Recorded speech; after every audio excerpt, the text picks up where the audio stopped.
everybody. This is Angela from Texas, and you're listening to 5 Picks and a Chick, the show that gives you 5 NFL picks for people who love football and friendly wagering. Today, we are with El Gato, who loves everything football. First, our thoughts are with our friends in Florida. Both went 2-3 last week. Not great, but not a catastrophe. Yeah. It was a challenging week. There was a lot of good football that was played. A lot of close games.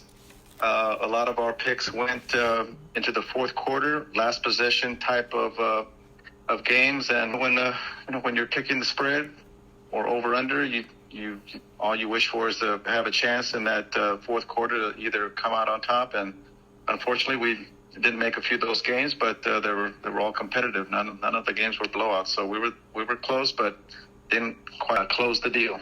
I agree. Well, my first pick this week 4 of the NFL are the Saints getting 2.5 over the Vikings. They're playing in London. I've always wanted to go to London to see Big Ben. The Vikings last couple of years have not been good at away games, and they needed a comeback last week to beat the Lions. The Saints have lost 2 in a row, and I look for them to bounce back and win outright. What are your thoughts? Well, the Vikings had a really good confidence boost last week by making that fourth quarter comeback. And, I watched a good part of that game. Cousins was struggling. The offense was struggling. The whole team was struggling. But something happened in the fourth quarter when they came through. And I still think that the Saints have some issues at the main position, which is the quarterback. If you don't have your quarterback right most of the time, the team is not right. And with Winston being injured, Taysom Hill took a lot of snaps. I've read this week at practice. He may start. He may play a significant part in this game. His passing is very weak, so I expect the Vikings to really focus on stopping the run and forcing the Saints quarterbacks to try to win it in the air. The Vikings right now are allowing teams less than or right at that 20-point per game mark. I don't know if the Saints could get there. Dalvin on the offensive side for the Vikings is injured, but he's expected to play. And I think overall the Saints are going to continue to struggle. And I'm going to take the Vikings minus the 2.5 on this one. All right, we don't agree, but that's okay. Like we said last week, it's up to our listeners to choose as they wish. My second pick is going to be the Jets getting 3 at Pittsburgh. Both will have new starting quarterbacks. The Steelers are finally benching Trubisky. Both teams are struggling, so I like the team getting the points.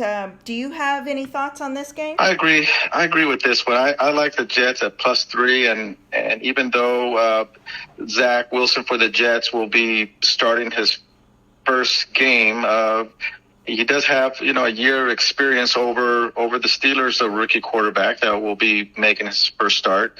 I expect Zach Wilson to rely on a lot of targets to their up-and-coming wide receiver, Garrett Wilson.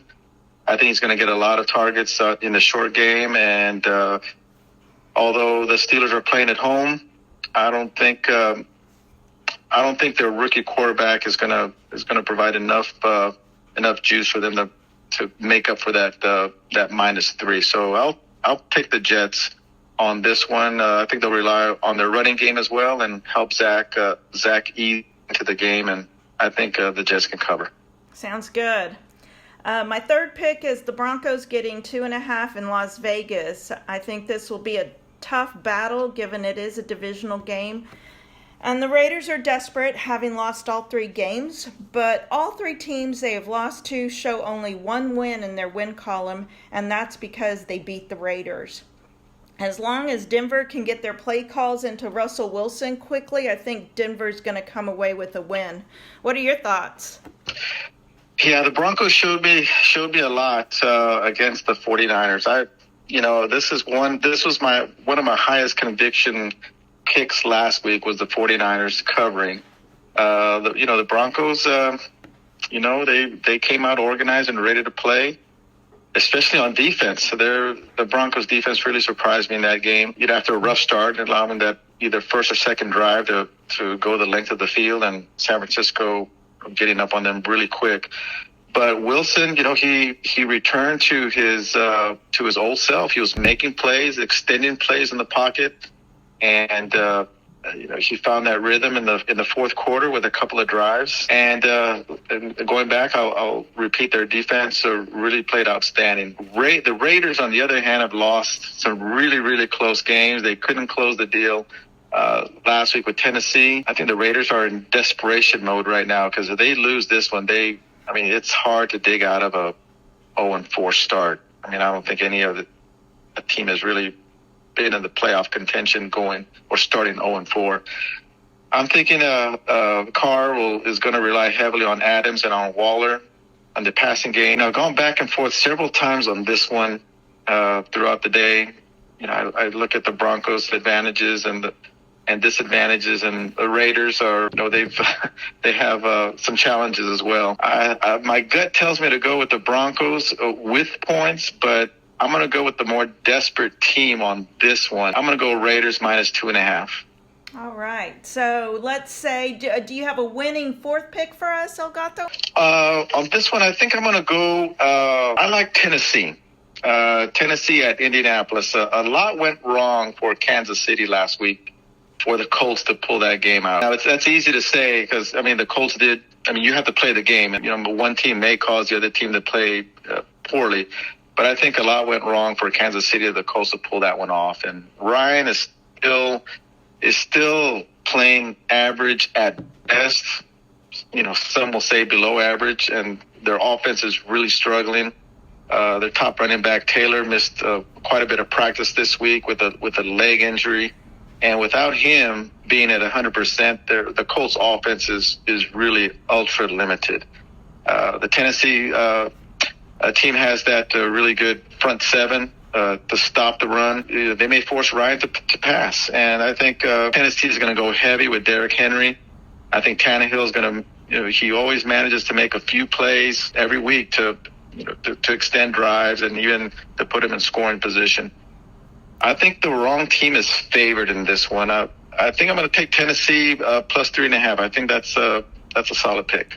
Yeah, I like that one too. I like Tennessee getting 3.5. I think both teams got their first win last week, so they're kind of riding on a high. The Titans have won both meetings last year. I think Derrick Henry will be the difference in this game. I agree. What about a fifth pick? A fifth pick on this one. I'm thinking, let's see here. I'm going to go with, let's talk about the Chargers and Houston. All right. On this one, I know the Chargers are really, they're really beat up. The injury bug has really hit them. Their left tackle is out. One of their starting wide receivers, ACL tear last week. Bosa yanked a groin. He's out. The other wide receiver for the Chargers, Allen, I don't know if he's questionable this week. I don't know if he'll be in or out. So they have some challenges. Herbert, of course, the main position at quarterback is, still trying to heal up from that rib injury.